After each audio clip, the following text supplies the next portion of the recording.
Allegiance.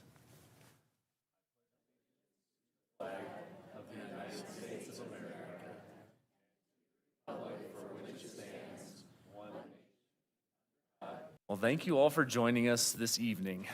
As many of you know, since our last meeting, we've lost 2 students in the district. Each of these losses is tragic and has a devastating effect on their families, friends, and our community. Please keep these young people in your thoughts and prayers, as well as their families, friends, and all of those impacted. And at this time, we have a special recognition of one Miss Mary Littman.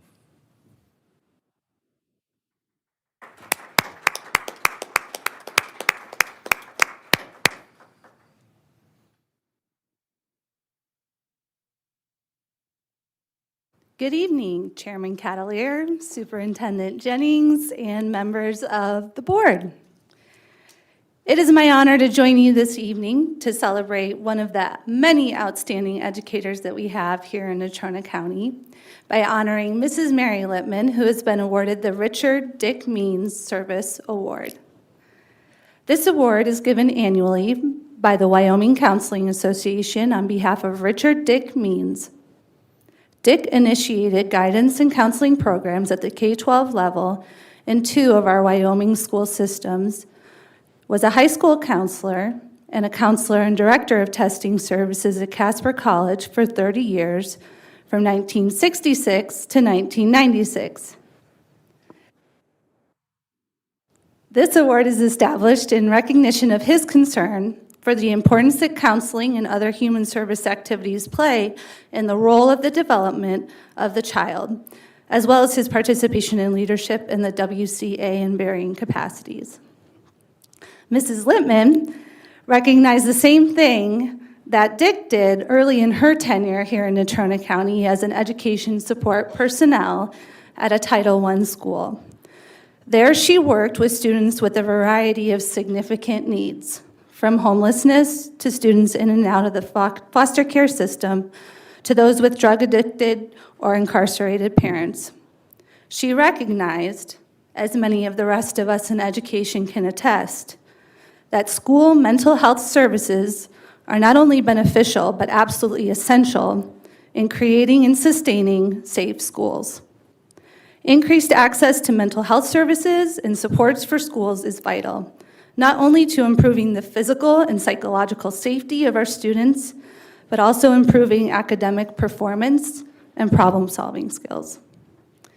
With this as her motivation, Mrs. Littman returned to school herself to pursue a profession where she could make more of a difference in the lives of kids who need it the most. She finished her master's degree in counseling through University of Wyoming in 2019 and has been working for our district as a counselor since 2018. At Park School, where I'm privileged to be her principal, Mrs. Littman not only serves students as a counselor and social worker, she is a leader in our school community. She is constantly looking for ways to meet the needs of all students at Park, whether she works with them one-on-one, in the classroom, or as a sponsor for our student leadership team. Her relationships reach nearly every person on our campus. She is constantly curious, kind, and thoughtful, and is key to our school's success in meeting the needs of the whole child by growing good humans. I'm honored to call Mrs. Littman my colleague. Learning from her and watching her interact with students is truly one of the best parts of my day. On behalf of the entire Park community and the Natrona County School District, congratulations.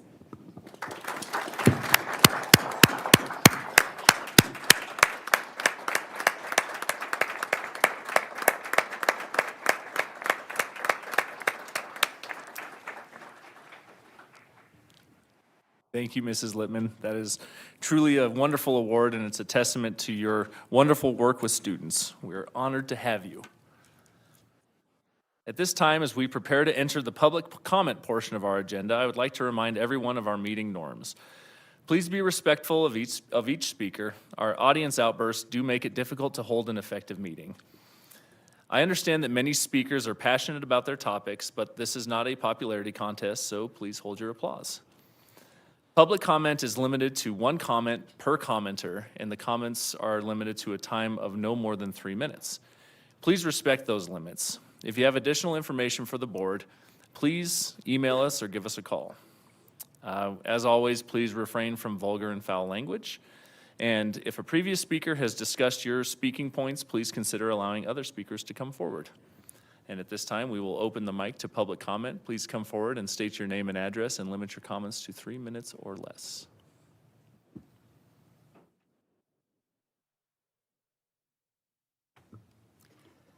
Good evening. My name is Ross Schriftman, resident of Casper. I am the author of the book, My $1 Million Mom. This book chronicles my time living with my mom and the time at the end of her life when I cared for her when she had Alzheimer's. After my book was published, I became the screenwriter and the producer of the award-winning film of the same topic, My $1 Million Mom. Shortly, I will be sharing my experiences as a filmmaker, producing and marketing my film to students, film students at Pathways. The reason I mention this, my book is 390 pages long. It has been mentioned that it is common for books to contain sexually explicit material. I totally agree. I totally disagree, excuse me. My book, again, is 390 pages long. I challenge anyone to find a word, phrase, or picture that is sexual in nature. I am also an insurance agent. In the 1980s, I helped several gay partners acquire life insurance on each other. In case one died prematurely, the survivor could maintain themselves in the home that they purchased together and pay off their mortgage. During all my conversations with my clients, they never talked about their sexual intimacy. They were more concerned about what happens to each other if one of them were to die and the care they had for each other. We should not confuse love with lust. We should encourage young people to learn how to care for one another and not teach them how to do sexual activity. And I thank you for your consideration and your time. Thank you, Mr. Schriftman.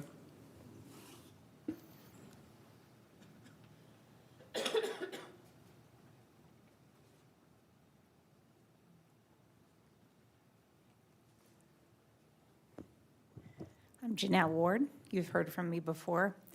I wanted to take this opportunity to commend you for agenda item F3. It's called Draft Board Policy 6233 and Draft Administration Regulations 6233, Controversial Issues Policy. It addresses our concerns that we've been bringing to you, and I want to express to you how grateful I am. Thank you. Thank you.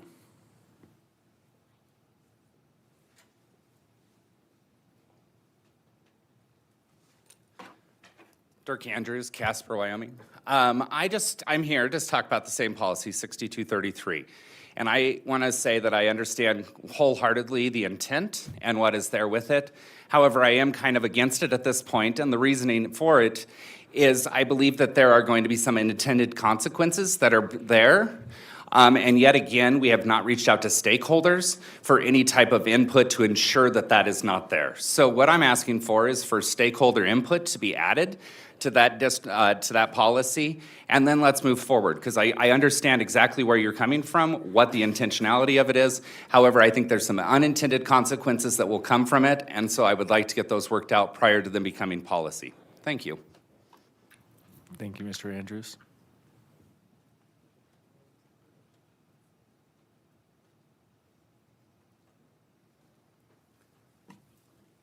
Good evening. Michael Stadelli, Casper, Wyoming.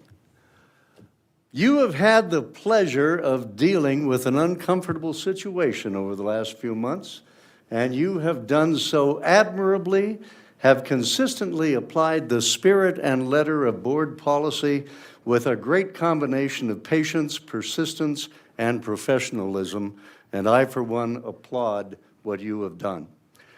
After consideration, your committee recommended that the books in question be kept in the high school libraries. Now the responsibility for deciding rests on your shoulders, knowing, of course, you cannot please everyone. To that end, I offer some observations. First, it's time to lay that word pornography to rest. Regardless of what Supreme Court Justice Stewart said, pornography does have a definition, and by now you as trustees know more about that than you probably ever wanted to know. You are also familiar with the Miller's test, the first part of which is that in order to be profane, an average person would find that the work taken as a whole appeals to prurient interests, that the work is intended to cause arousal. While I cannot speak for anyone else, I find absolutely nothing in those books that would meet that criteria. To the contrary, testimony presented here has repeatedly depicted the materials as anything but. They have been described by many adjectives, but arousing has not been among them.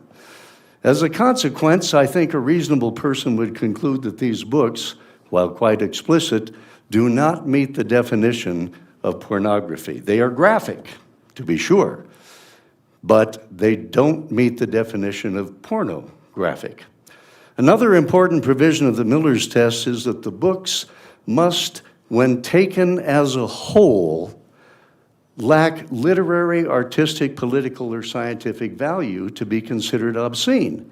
The book should not be judged by a few parts that many people, myself included, do not like. What matters is if the books, when viewed as a whole, have value. Both books have won significant literary awards and accolades by healthcare professionals.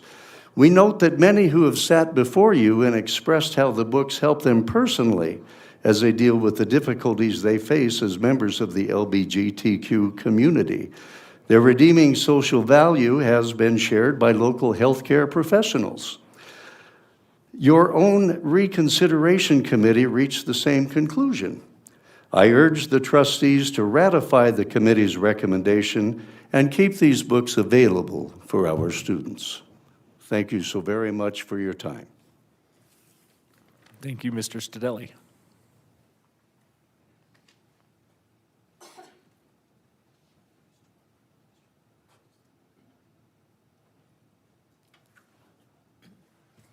Hello, Tanis Leverchek-Saunders, Casper, Wyoming. And I would like to reiterate a couple of the points Mr. Stadelli just made, especially the word pornography.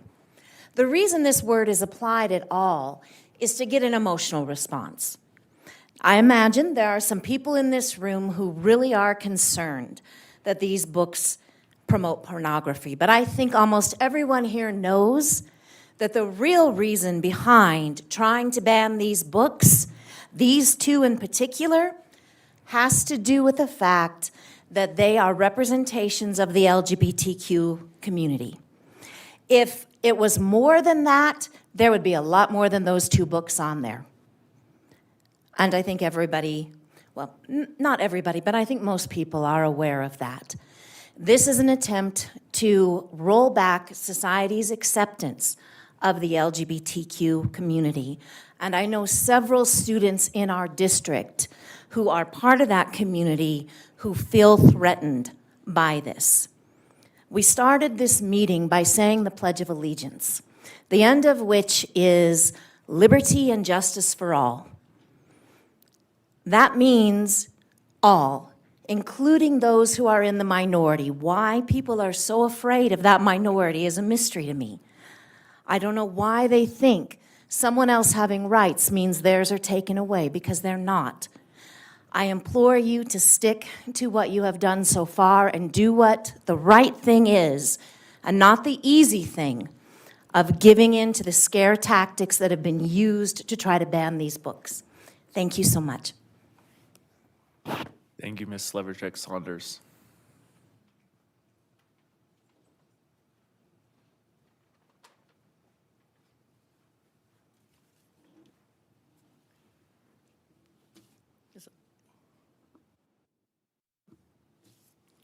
My name is Cheryl Good, and I live at 3340 East 18th here in Casper.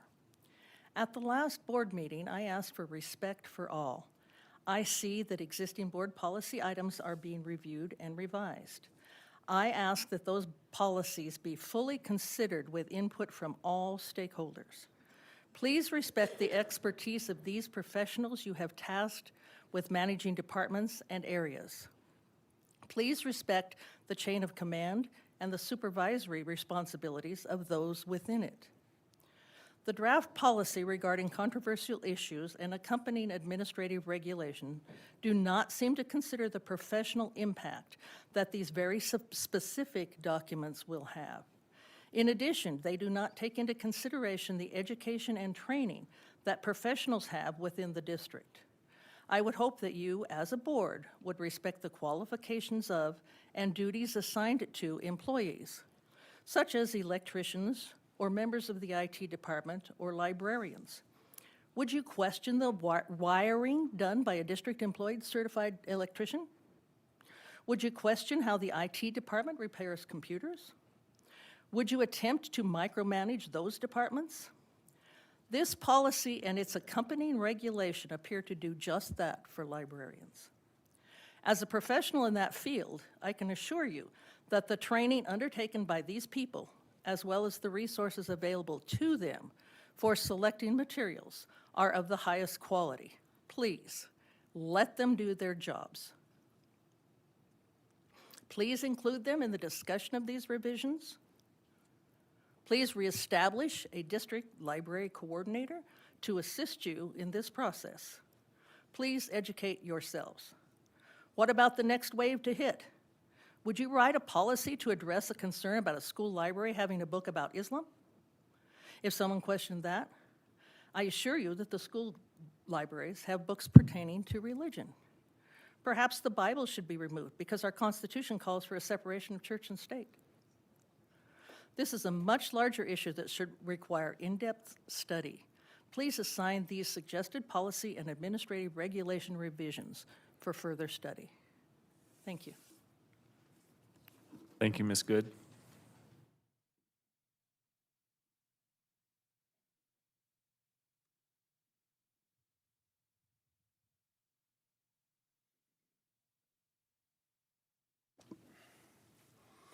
Joseph Parambo from Casper, Wyoming. I know you guys are getting sick of hearing it, but I feel the need as you're considering your committee's suggestion on these two books. I agree wholeheartedly with everything Mr. Stradelli has said, but I want to come at it from a different angle, and that's the slippery slope that we're starting down if we don't follow the committee's recommendation. I did some research and I found out some books that are banned right now in the United States, in different states, different libraries, and some of them are highly surprising. Harry Potter for magic and sorcery. Alice Adventure in Wonderland is banned. Now, we all read that coming up. And it's banned because it had a hookah, which you can use to either smoke drugs or tobacco out of, and magic mushrooms. Then we have things like The Adventures of Huckleberry Finn. That has been banned because of how it talks about African Americans. This book was written about a time that this was common. We have books like Catcher in the Rye, which is banned for offensive language and sexual conduct. Pornography. And that's what they used. That's the word they used to ban this book. I have read both the books in question. And although I am appalled by some of the things, I am uncomfortable with some of the things that I have seen in it. I am a father of a transsexual daughter. And I wish that she would have had something like this to help her understand. And I wish that her mom would have had something to help her understand. And it would have helped their relationship immensely. They're together now, but they had a time of estrangement because mom couldn't understand. Follow your committee's suggestion because it's a slippery slope we don't want to go down. Thank you for your time. Thank you, Mr. Parambo.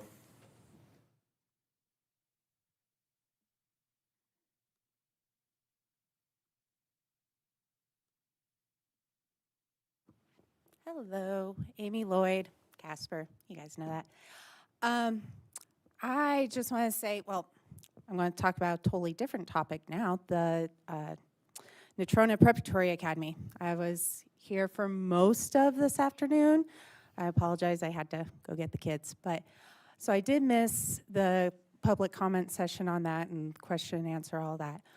I just want to say, I do have concerns with this school. I don't feel they have Natrona County School District, what we stand for, our Wyoming values, as their core. I don't feel they are fully prepared to even begin next fall.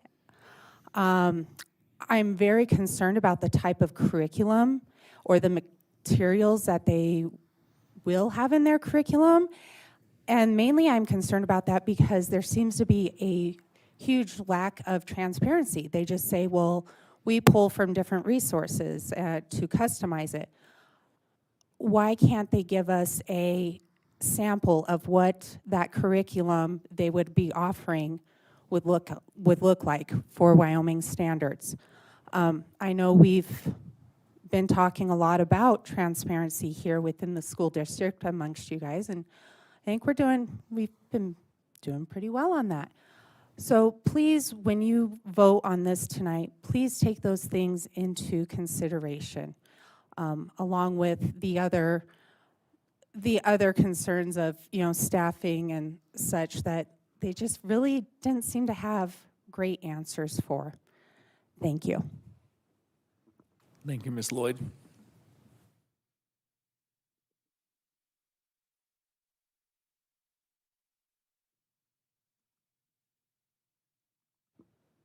Hi, Renee Redding.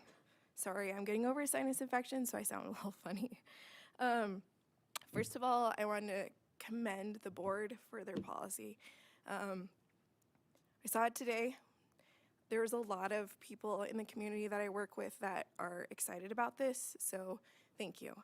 I wanted to say, in this policy, it says sexually explicit images, any pictorial, three-dimensional material, graphic novel depicting human masturbation, sexual intercourse, sexual acts, or direct physical stimulation.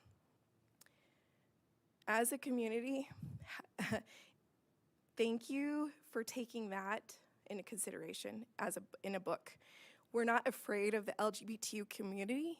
We're afraid of this kind of stuff in books. So thank you for putting this kind of stuff in books.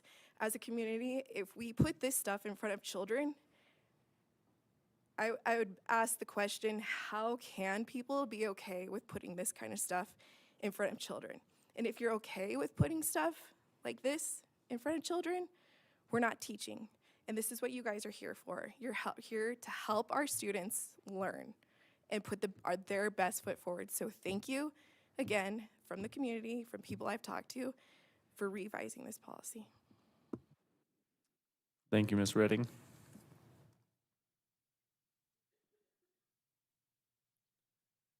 We have other members of the other members of the public that would like to comment. Please come forward and state your name and address and limit your comments to 3 minutes or less.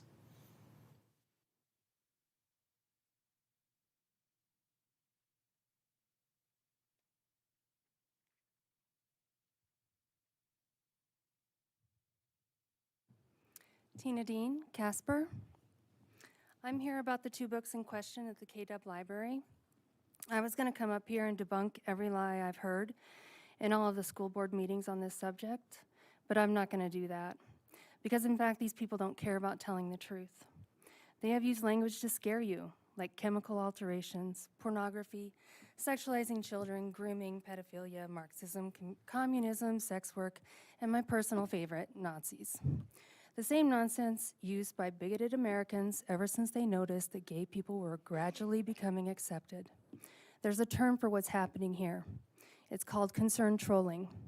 With a quick internet search, these concerns could be squelched within minutes.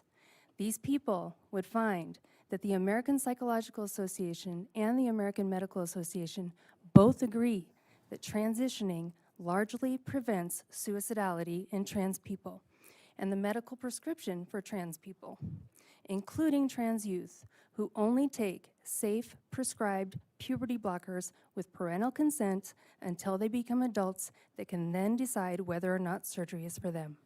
Instead of doing this minimal research, they're going along with and fueling the manufactured trans panic.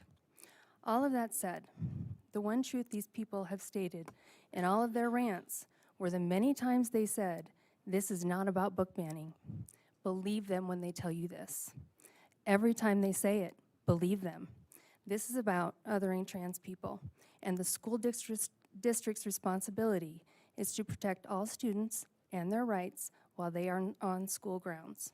And LGBTQ students have the right to be represented, supported, safe, and respected.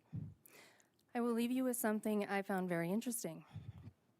Wyoming voted for the Romeo and Juliet law that allows a 15-year-old student to consent to sex with an 18-year-old student.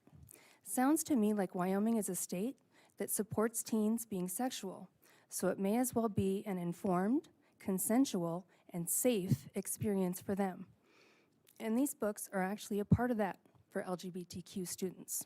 So you see, the issue isn't an issue at all. Therefore, KDUB's library should keep the books. With my extra time that I have, I'd like to add that I love that tonight and many of the other nights have had such a big turnout. Imagine what we could do for the students if the crowds were this big for subjects pertaining to their education and furthering their success in life. Thank you for your time. Thank you, Ms. Dean.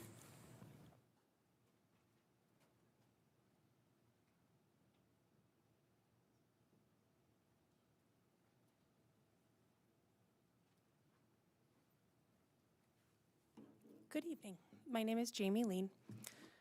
I just want to say, just looking at Wyoming statute, age of consent is 17. Anyway, I'm here to tell you that we're not here to ban books. What we're asking you to do is give us the opportunity to create a policy that allows us to have an opt-in program that for parents that don't mind if their students read that kind of vulgar material, they have a form they can sign that says, yes, this is fine, and that literature be kept in a separate section that the librarian has to give them authorization to or retrieve the book themselves. I think that's a fair compromise. Anyway, I also wanted to talk about Natrona Preparatory Academy, just because there's a lot of people that watch this section of the school board meeting. So earlier today, I talked to you about the homeschool community, and between that meeting and this meeting, I had an opportunity to reach out to several more homeschool families to see if they had heard of Natrona Preparatory Academy, and they had not. And they as well had not received any information on it or given statistics that they are willing to put their children in this school. So I again challenge them to provide any kind of physical content on where they're getting their numbers. Also, they talked a lot about the CTE programs. I am a huge proponent for CTE. I currently have a 17-year-old student or 17-year-old child that works at White's Mountain Motors. He obtained that job as a graduated student because of the program that Natrona County puts on. Natrona County allowed him to receive several ASE certifications that put him ahead of many of his peers that are older than him. And so I really commend you for the ability that you have given students in the CTE program. I wanted to thank you for your involvement with homeschoolers and to remind you that you're doing a fantastic job and that we're really appreciative of you. I also wanted to say that the mobile unit was brought up, and I'd be really interested to know if there's somebody that can delve into some information on that mobile unit. And could you possibly take that around to some of the junior highs or have a part-time teacher that works just in the mobile unit as far as the CTE programs are concerned? Again, I encourage you not to vote for the Natrona Preparatory Academy tonight because I feel like they offered a lot of word salads and that there wasn't a lot of concrete evidence that they would bring anything to Natrona County that you don't already offer for us. And then I also want to remind you that we're not here to ban books.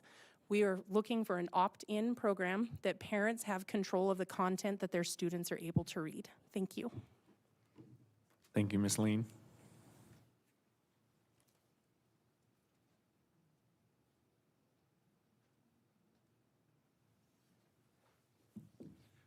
Archie Petrie, Casper, again. I do want to address, one way or the other, whatever the board's decision regarding policy changes in face of controversy, which is its own discussion. But in regards to the books, many of the people presenting over the last several weeks have stated that they wanted the books banned or removed because of pornography, and I completely agree. I understand and I support their decision to feel this way. What I do ask is, since those same people also said that this had nothing to do with LGBT or LGBT students, my question then becomes to the board, as a mental health provider in the community who works extensively with trans students, many of them in the school district, what is your alternative? If every time a book is controversial to one person, one section, one comment, it's removed, then what do we get left? I really wish we could find a solution to this, and I'm willing to say that. I think if you consulted with the outside community, with the mental health professionals, I again, more than willing to offer my services free of charge to the school district to help find alternative books that provide the same necessary information for our student body that don't offend. But I have a feeling, and I'll be honest with you, that those books still wouldn't be accepted. Because I honestly cannot tell you that reading through these books and listening to these comments, that these two books are the line. I feel like these two books are the first step to chip at. When the speaking points that come up are read nationally in school boards across the country, provided by unified organizations, it doesn't feel like a homegrown Wyoming, honest, concerned family. When I read these concerns and see these concerns, what I see is a concerted effort to start a chain to use Natrona County School District and you individuals as a point to take away from our students. And I would prefer an alternative for our students. They deserve the right to find out who they are in a safe environment, and if that's not the school district, then I don't know what it is. Thank you. Thank you, Mr. Petrie.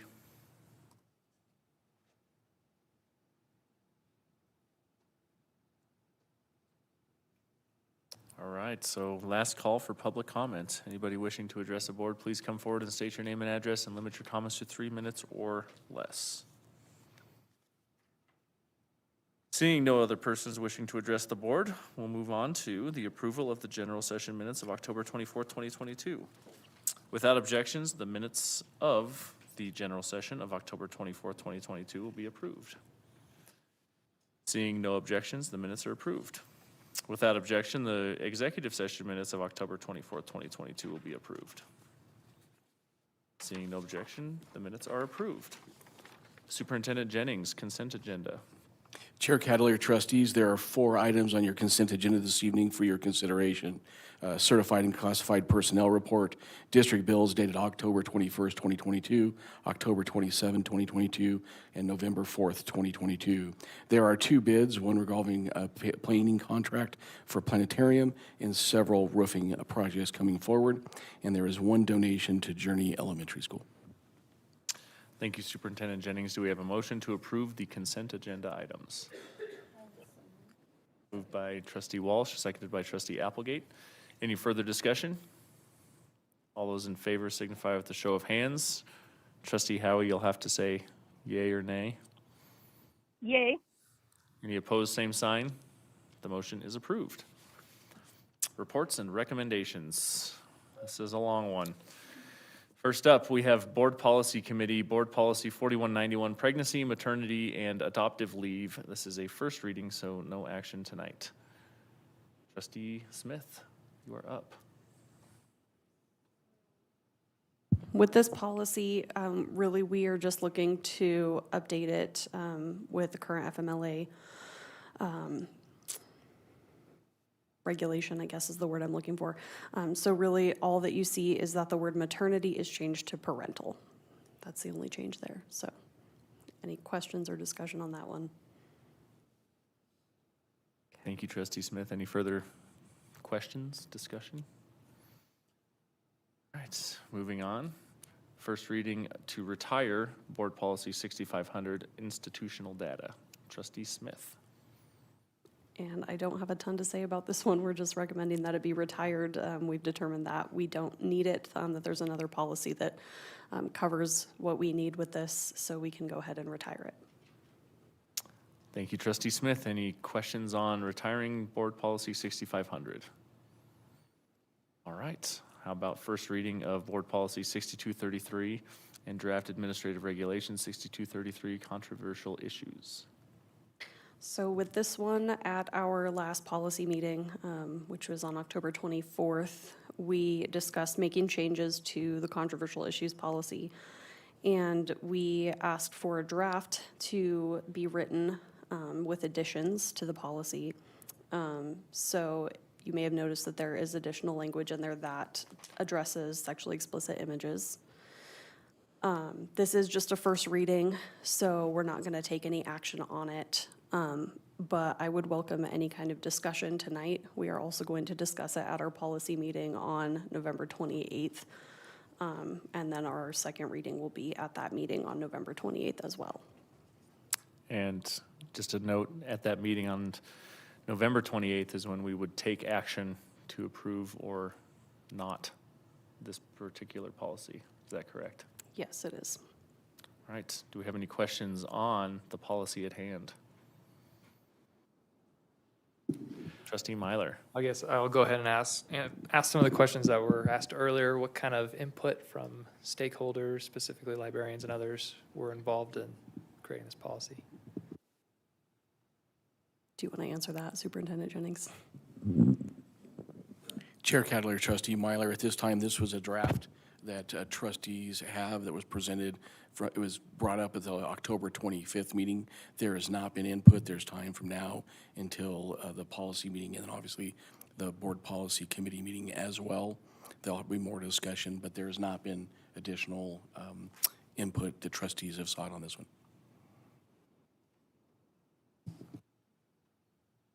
Trustee Applegate. I have a few comments that I'll make now and then a few that I'll make during my trustee comments. I agree with the suggestion that we have stakeholder input. I think that makes sense. So you have the next couple weeks to provide input on it.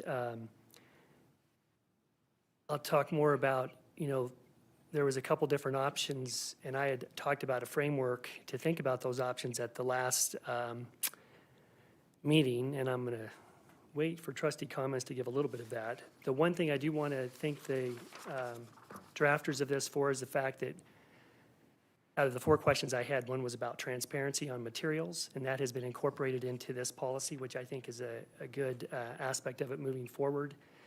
It says opportunity for parent review and recognizing that parents hold an essential role in the education of their children and have the right to guide what their children read. Each library shall maintain a list of materials on site or on the school library website that shows what's in the circulation for students. I'm hopeful we can all agree on that transparency is something that's positive for the district, and there would be agreement on that across all stakeholders. The other thing I'd note is the policy explicitly calls out differences between elementary, middle, and high school libraries, and I think it's important that people read that and see those differences. Again, in my trustee comments, I'm going to talk about age appropriateness and sort of the longstanding concepts around that we've had in the school district and school libraries in general, even though I know that there's sort of a trend to across some parts of the country not to use that concept. It's sort of been well established. In particular, one of the things it talks about under high school libraries is about sexually explicit images. I will make one comment about some of the earlier comments. One thing that's been brought up is the idea of pornography. I don't think one has to actually answer that question to answer the question of whether or not these books contain sexually explicit images. So I would just point out to you that you can have, we don't have to climb that hurdle. You know, we don't have to have a debate about whether it's pornography or not. I think most everyone can agree that it's sexually explicit.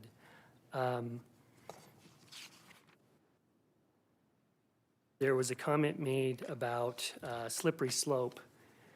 That's always an interesting one that I like to debate people on. There's no such thing as a difficult decision that's not made on a slope. Unless a person is an absolutist on almost any issue, one makes a decision on a slope and decides where one wants to have their foothold, where one draws the line, where one thinks there's a rational debate. So while I think there's some other things that I want to bring up later, the pornography question I think is moot, and the slippery slope argument I think is also moot. But I'll provide again some more detail later on. Thank you, Trustee Applegate. Any other discussion? All right, seeing none, we'll move on. Trustee Jensen, you have the Board Infrastructure Planning Committee Tennis Complex Restroom and Storage Building topic. The Board Infrastructure Planning Committee recommends the addition of a precast concrete building that consists of 6 restrooms and 2 storage spaces at the NCSD Tennis Complex at Highland Park. The funding sources for the project will be contingency within the Capital Project Fund. Included in this recommendation are rationale, procurement, and cost, the project with funding sources identified. So we don't have the detail projected, it doesn't look like, on these. It'd be nice if it was up, but the total cost of this, including the contingency, is $336,000. So is there any questions about this project or comments? We do have it cast to the screens now. Thank you. Do you need a second? Was that a motion? Yes, that's a recommendation. Is there? Do we have a second? Yes, a second. Moved and seconded. Any further discussion? Yes, I'm sorry, I'll have more to add here too.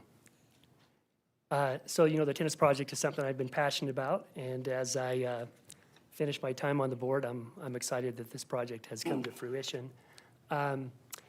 So I just want to point out that, you know, we've done a number of projects through sort of our district funding, and some of those have come in under budget, which is great, and sometimes they come in over budget. And we've maintained that contingency, so I think it's really important to note where this money is coming from. It's sort of from this sort of bucket of dollars that's been maintained in the construction fund for projects that are either over or under budget. So by spending this extra amount, we're still within the overall construction budget that we've been maintaining for the last several years. So I think that's important to note.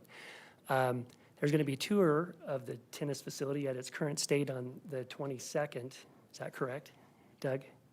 So that's a week from tomorrow.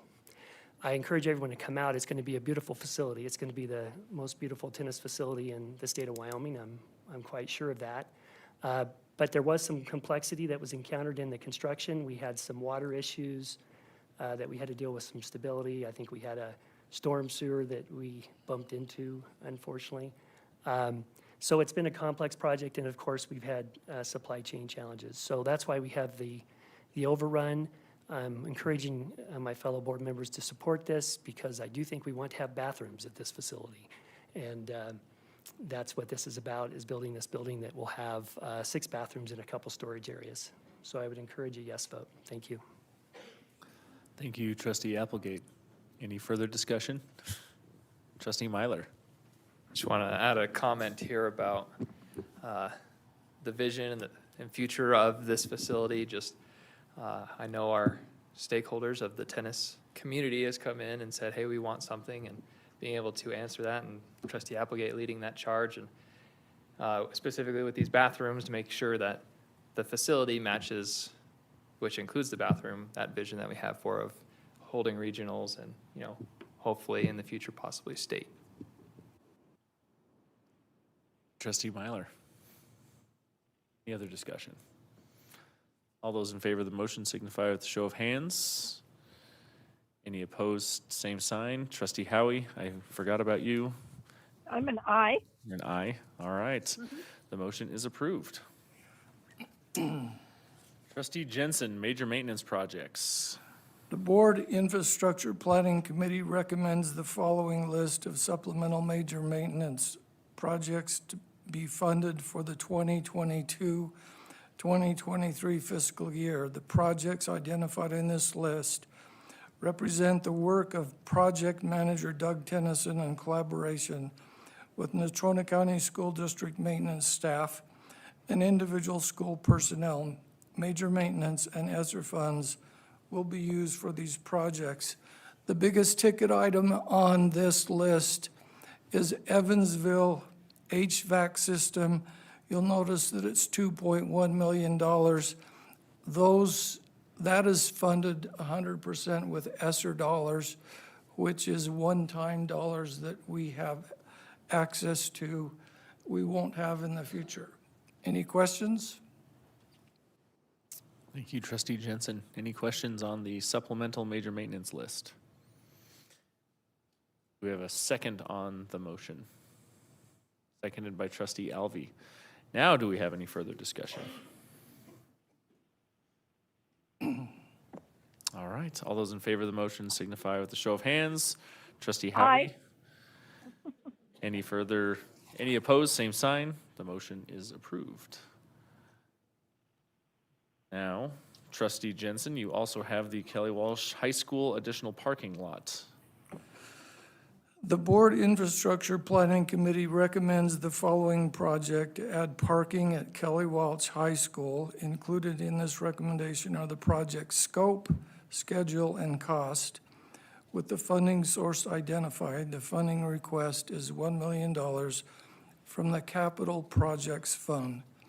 Just so the public understands the need a little bit better, we have a shortage of parking spaces at Kelly Walsh, and the students are oftentimes parking in the neighborhoods, which makes for unhappy neighbors oftentimes, and so we're trying to solve that problem. Is there a second? Moved and seconded. Any further discussion? Trustee Applegate.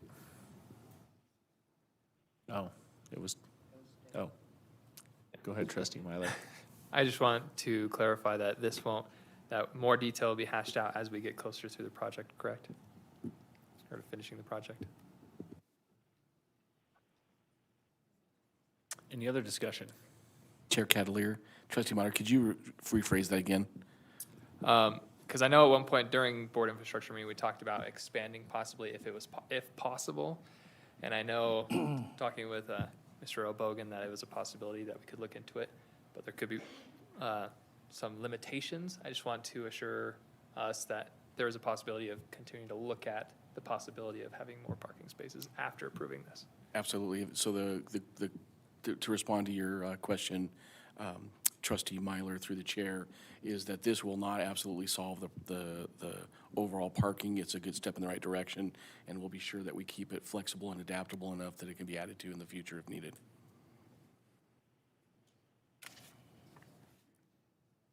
Any further discussion? All those in favor signify with a show of hands. Trustee Howie? Aye. Any opposed, same sign. The motion is approved. Trustee Jensen, another parking lot. The Board Infrastructure Planning Committee recommends the following project to add parking at the Roosevelt High School / Pathway Innovation Center. Following is the project scope, schedule, and cost. With the funding source identified, the request for funding is $615,300 $300 from the Capital Projects Fund. Is there a second? Moved and seconded by trustee Applegate. Any further discussion? Same problem, different location. All those in favor of the motion signify with a show of hands. Any opposed? Trustee Aye. Howie? I'm an aye. Thank you.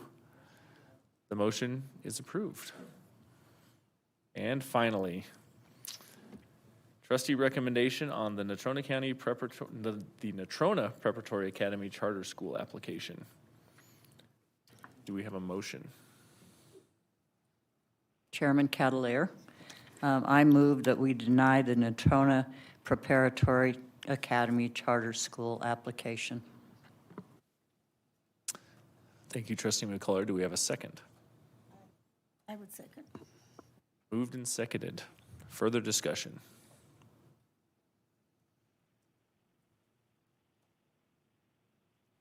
Trustee Myler. Looking and going through the application, having read it and gone through it with administration and fellow trustees, I thought it was well thought out. Unfortunately, there was just some things that were lacking in my view. There's still some questions around CTE and how that's going to be working, how we're going to be working together, which ultimately it sounds like we'd be doing most of the work anyway.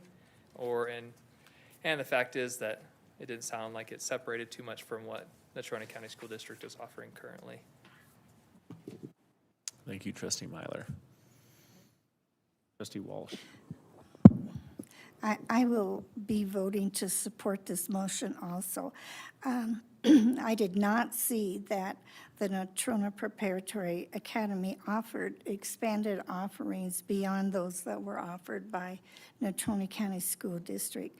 And I also have questions on the management of the individual learning plans. I did not see that they were well developed and how that would be managed should they reach their goal of 300 students.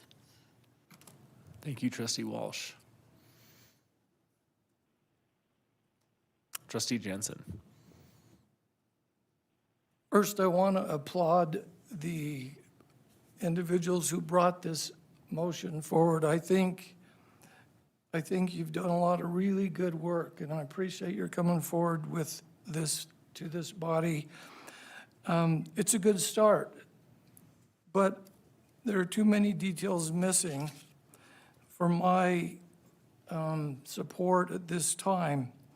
There's too many ifs, mights, and maybes, and so I just feel like we don't really understand exactly the details in the depth that we need to be able to vote yes. And I think the time constraints worked against you. I'm sorry that you didn't have more time to work on this. And I wish that we had more evidence of community support. It seems quite lacking at this point, but having said that, I appreciate your bringing it forward again. I appreciate your efforts, and who knows what the future holds. Thank you. Thank you, trustee Jensen. Additional comments? Trustee Applegate. I also will not be supporting the charter school, and I'd like to give some background for that. I think the idea is just not quite ripe. I thought you had a really strong board. Joe, I have tremendous respect for your work, and Mr. Brown, your reputation here in Wyoming is outstanding. I think you both are very strong board members. I also thought the Excel folks that came were very competent, and I think your understanding of education is good. You appear quite capable. And I think the CT idea is interesting. So with all of that positive, why am I not able to get myself to a supporting vote? The CT idea is not well defined in the written documentation, and you guys admitted to that it was sort of a late ad. The evidence for community support is not strong. No one was here tonight to support you at the public hearing or at the public comment here. And Again, in other types of programs that we've had historically, we would have had a lot of public support. And there may be public support out there. And again, the timing might have been a big issue, but I just think having, some show of support would have been really beneficial, and it really wasn't there tonight. Our current middle schools already have shops and strong CTE programs. Doesn't mean they can't be improved, but again, there seemed to be a disconnect for me on this idea that you're going to provide something unique when, at least at that grade band level, we already have strong CTE programs. There was no clear vision of the facility needs. In other words, you had a concept for a school, but it had a unique curriculum in CTE, and you hadn't really thought through what that meant for a building. And I think Mountain View needs significant renovation, and I think the time to make that happen is very, very challenging. I don't think it could happen in the time that you have. No clear vision of how CTE would be integrated in the K through 5, even though I think the idea of that is really good. I mean, there's a part of me that wishes encourages you to come back with a more developed program on how you're going to do that. No evidence that K-5 educators and I know you said you were going to train them, but no evidence that K-5 educators with CT integration or interest are readily available for next year, meaning, again, with this sort of unique approach on CTE, it seems to me you'd want teachers that sort of have an interest in that. Evidence for homeschool kids' interest is not documented, yet they are the targeted students. I'm not sure that was a good strategy, I guess, on your part, the idea that you were going to target homeschool kids who, for the most part, have lots of different reasons for why they homeschool. And we have a strong homeschool community here. And I was pleased to hear those homeschoolers that did talk said that they feel pretty supported by the district. So I don't think it would have been a problem if you had said that you were going to try to just draw kids that had an interest in CTE, but making your focus on homeschool kids didn't seem to resonate with our community. So in conclusion, I'm not confident the applicant can be ready with adequate building, well-defined CT integrated curriculum, and the student numbers that you hope for by next fall. And so I'll have to be voting no on your proposal. Thank you, Trustee Applegate. Any further discussion? Trustee One Smith. last comment. Go ahead, Trustee Howie. I just wanted to say that I thought the charter school, the idea of it being focused on CTE was, I thought that was really awesome. And the other thing I appreciated was that you came to us instead of going to the slip board. My biggest concern was I didn't think you could find a way to be ready in the way that you wanted to be by the fall. And I hope you guys will consider coming back in a year with a bit more detail in your plans. Thank you, Trustee Howie. Trustee Smith. I also will be voting to support the motion, so voting to deny the application. I did really appreciate the emphasis that you put on parental involvement. I thought that was a really cool thing and something that a lot of schools leave out. So it was encouraging to see that you guys included that.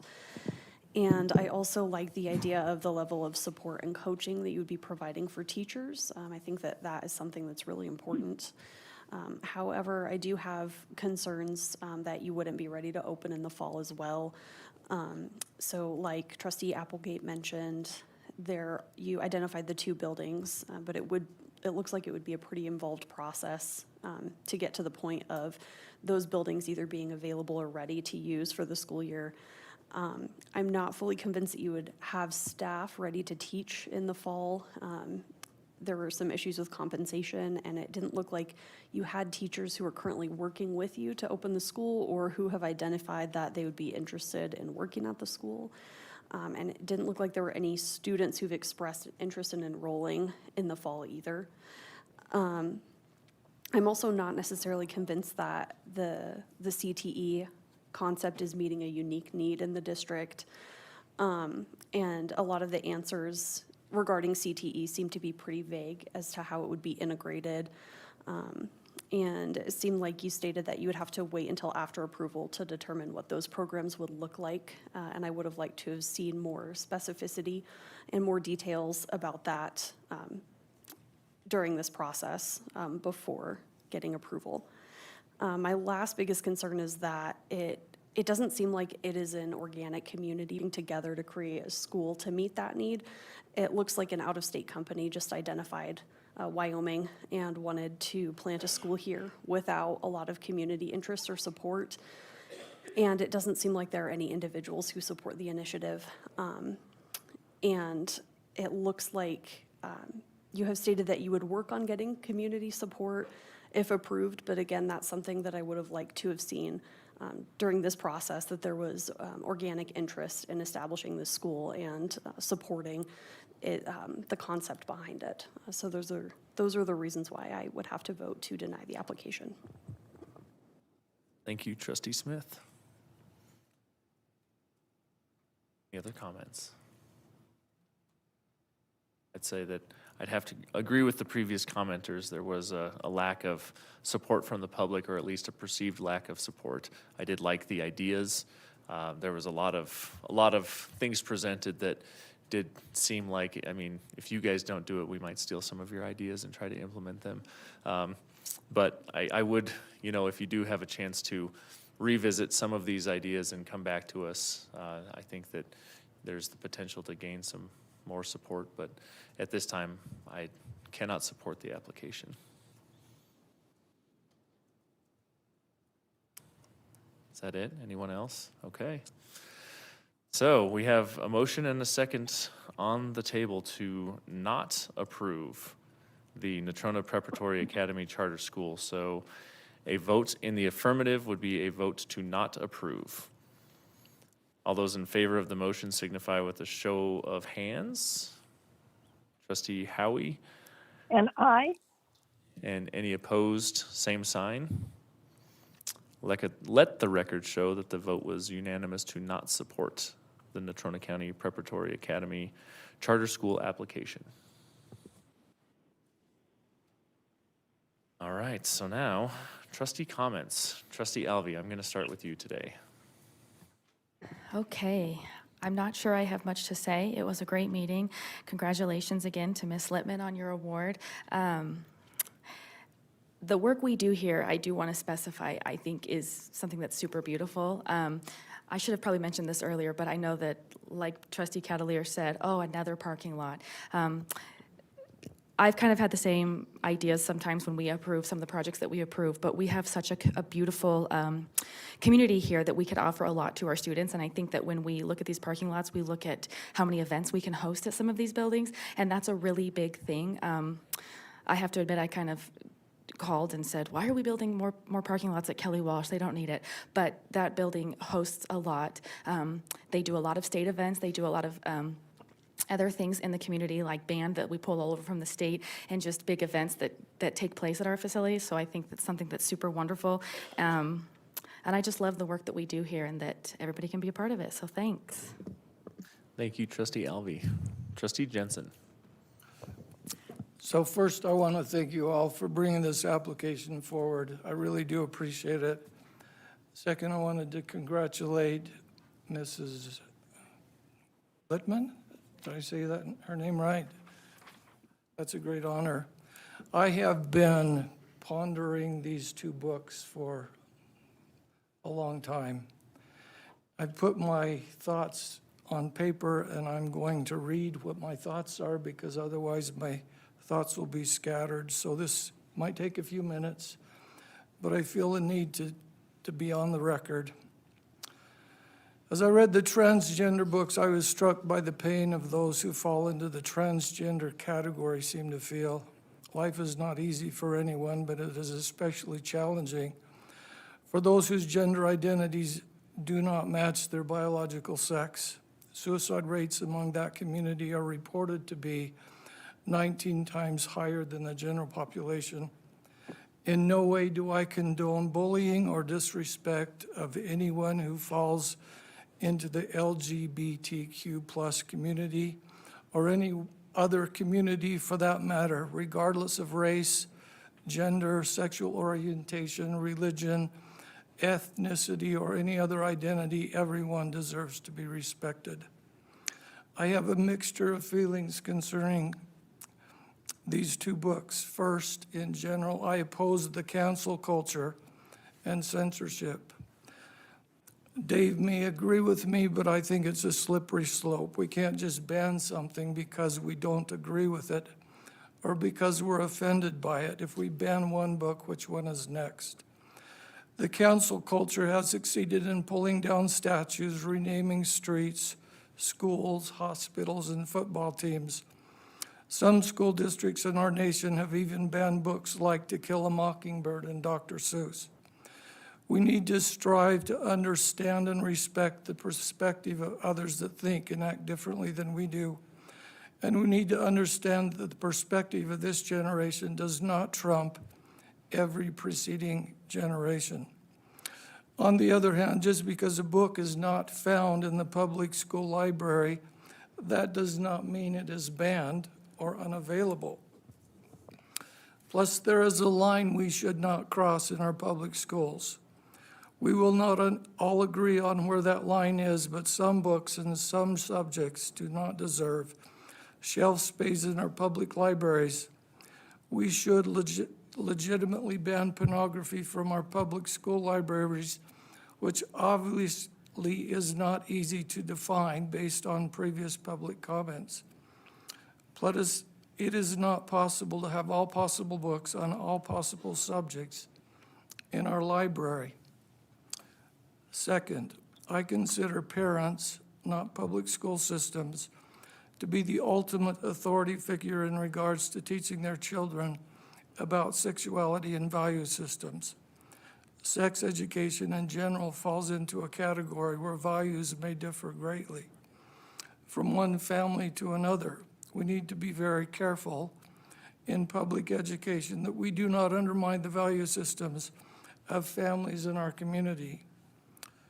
Third, it is my belief that there is more we don't know about the transgender issue than what we do know. For example, some studies claim that so-called transgender therapies of drugs and surgery do significantly improve risk for suicide and mental health long-term, while other studies claim the opposite. It seems we do not understand the long-term effects of these therapies to individuals, families, and societies. Recently, Bill Meyer, hardly a conservative voice in the world, asked some interesting questions. He asked, if this spike in trans children is all natural, why is it regional? Number two, why do less than 1% of those born in 1946 identify as transgender, but 20% plus of Gen Z identify that way? If this transgender trend is truly by biology, or is it driven by social pressures? Number four, why are we experimenting on children with hormone blockers and genital reassignment surgery when we don't fully understand the long-term consequences?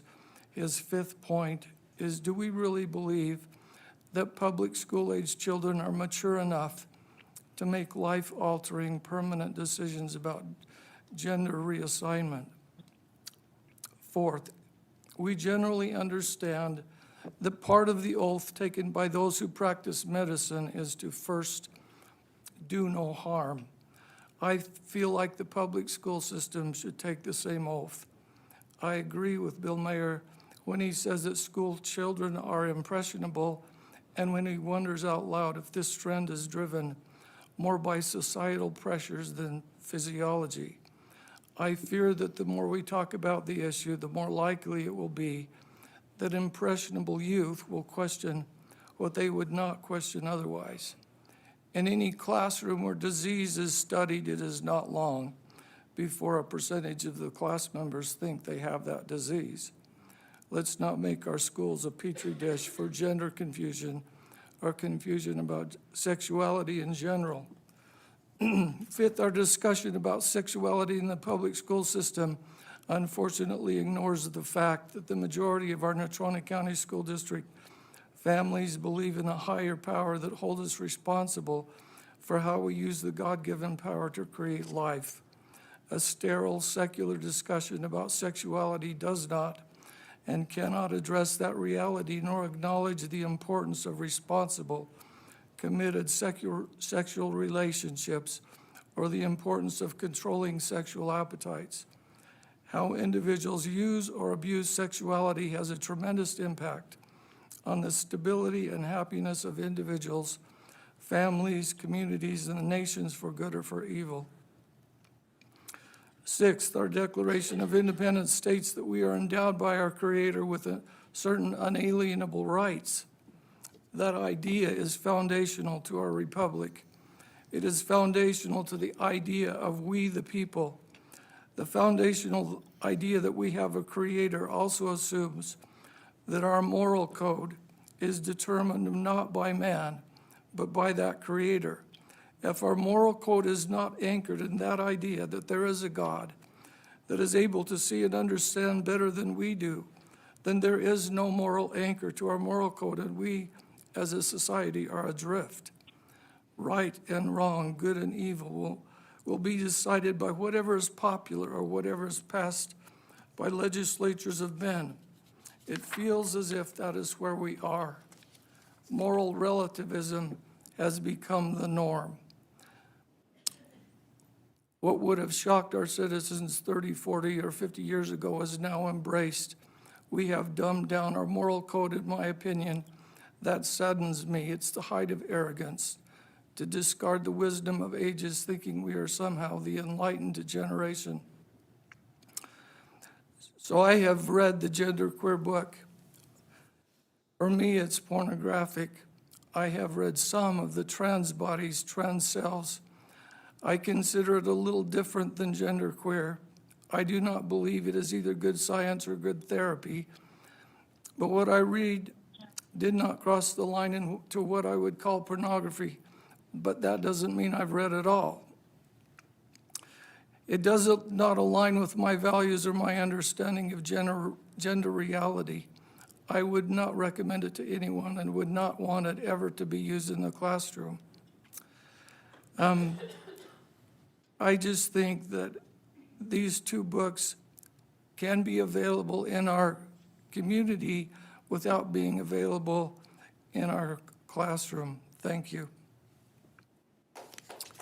Thank you, Trustee Jensen. Trustee Applegate.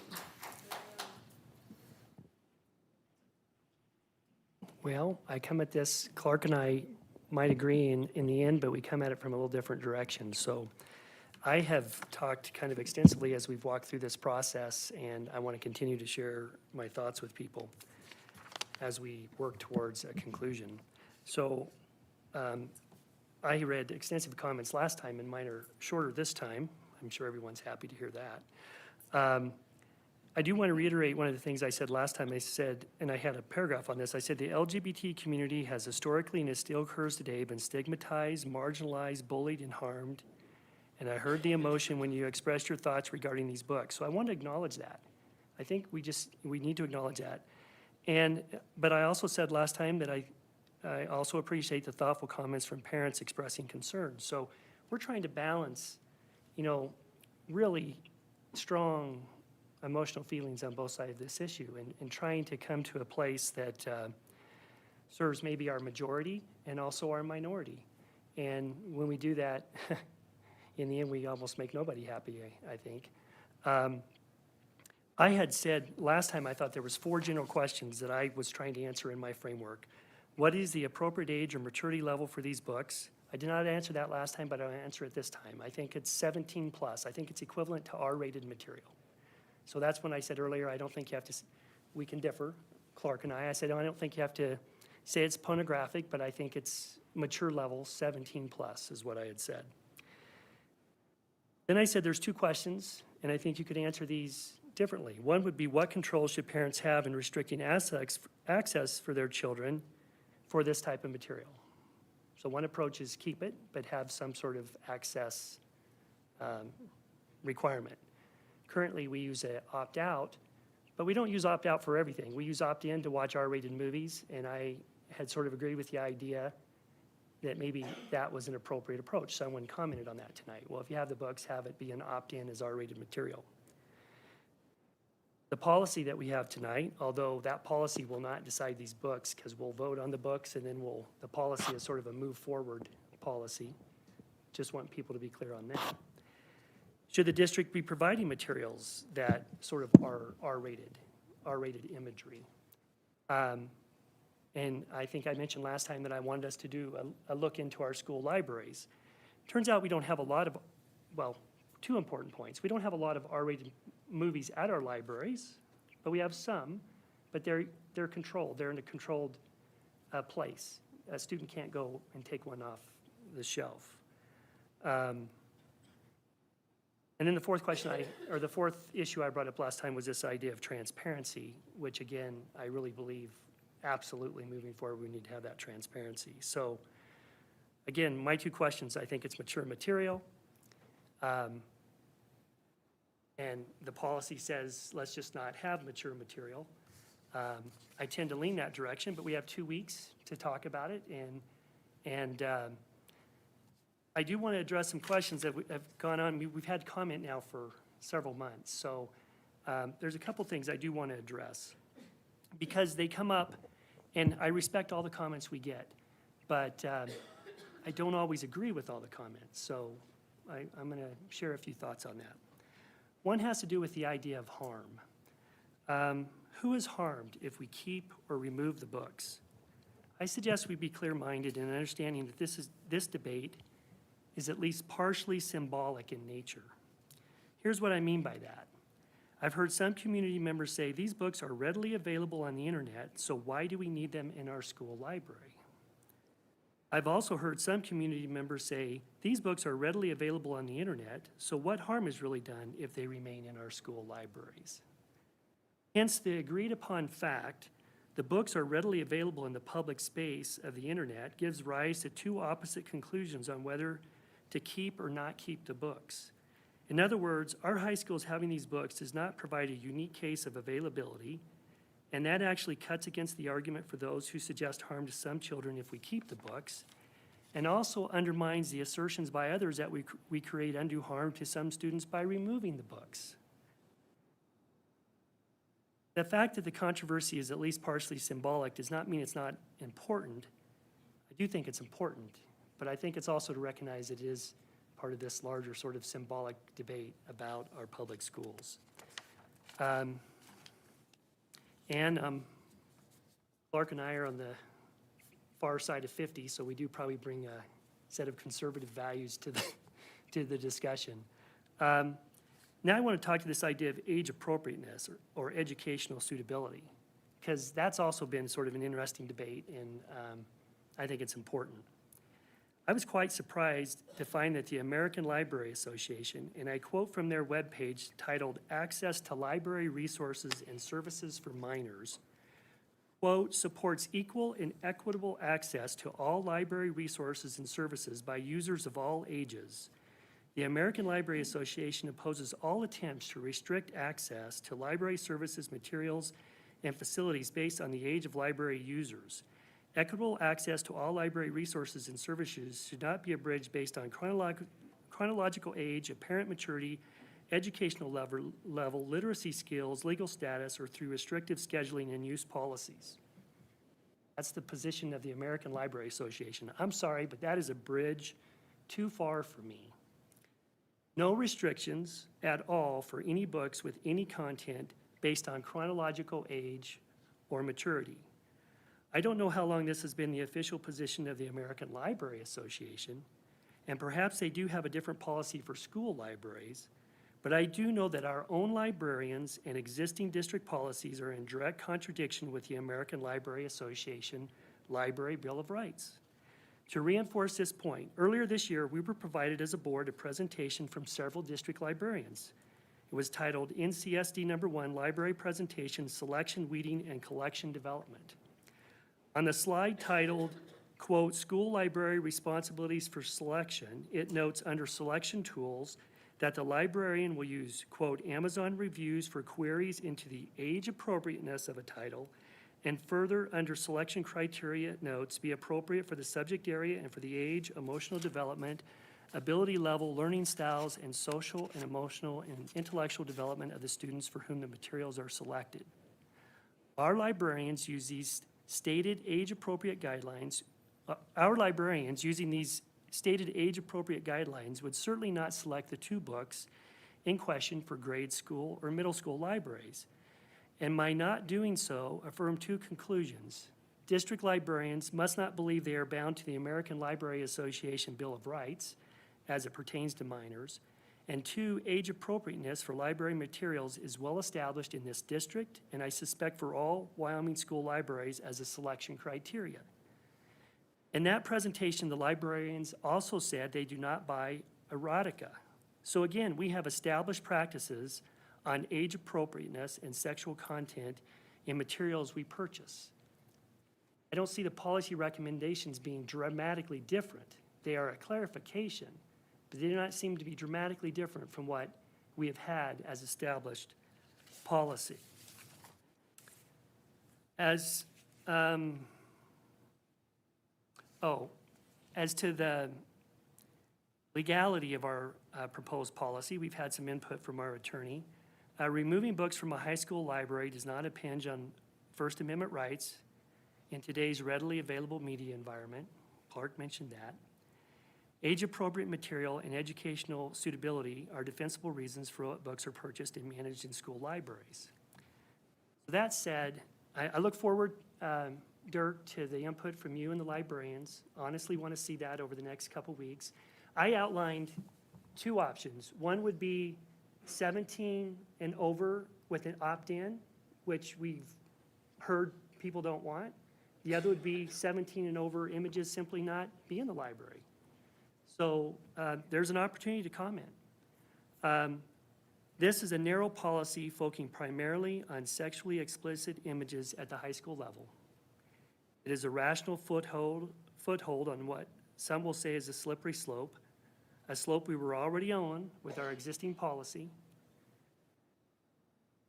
And while sexually explicit imagery and erotica will have no home in our high school libraries if passed, there is certainly sexual content in works of literature, and this policy as written holds firm on allowing that material.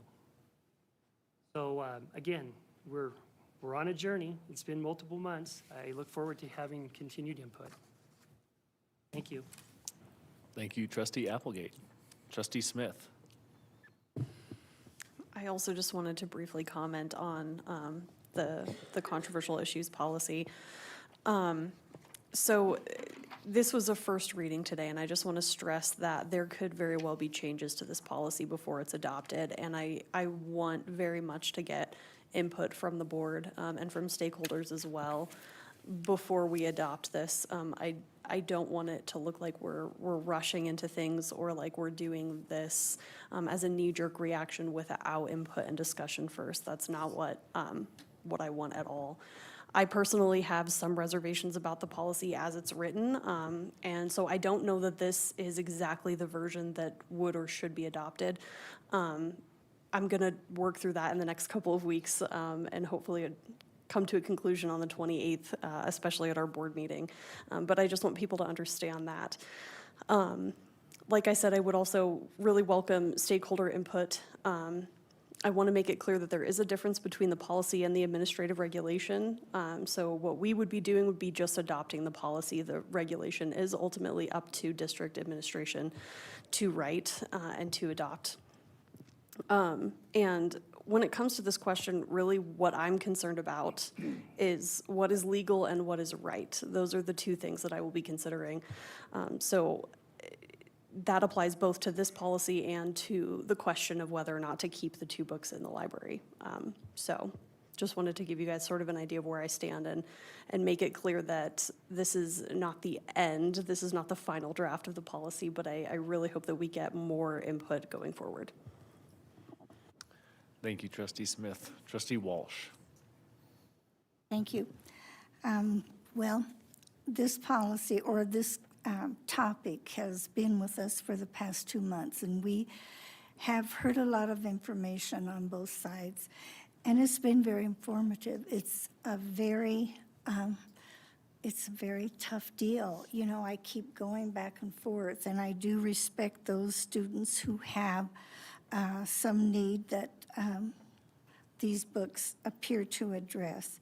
I really don't like to fall into the cancel culture. I'm not a person who wants to ban books. So it's still going to be tough. I think what we're doing, the additions to this policy lays it out more clearly going forward. It doesn't affect this one. So, you know, we will weigh it all. We have heard all this. I don't need to add anything to what you've already heard. So whether on whatever that outcome is on November 28th to remove or to keep those books in our libraries, well, I hope and I know we'll be ready to move on to topics that really support the academic growth, the improvement of our graduation and achievement of our students. So I look forward to that vote. So we're at that spot. And on a positive note, Kelly Walsh volleyball team won the championship, correct? So congratulations to the Kelly Walsh volleyball team. Thank you. Thank you, Trustee Walsh. Trustee Howie, are you still with us? I am still with you. Do you have any comments for us tonight? Sure, just a couple. I just wanted to say that I look forward to a lot more discussion about the policy in question, 6233, since I also missed the last meeting and that policy committee. It's pretty complex, and I just look forward to sorting that all out. And I would also like to congratulate Mary Littman, and I would also like to thank the charter school for coming forward to give us their ideas. Thank you, Trustee Howie. Trustee Myler.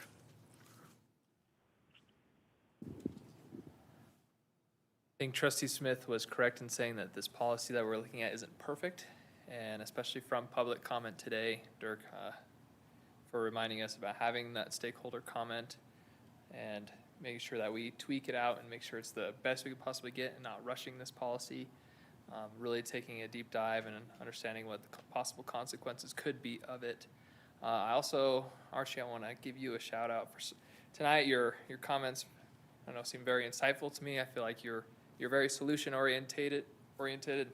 I'm sure that we as the board are looking for that solution, and I thank you for your comments. They just were very insightful for me tonight. Thank you.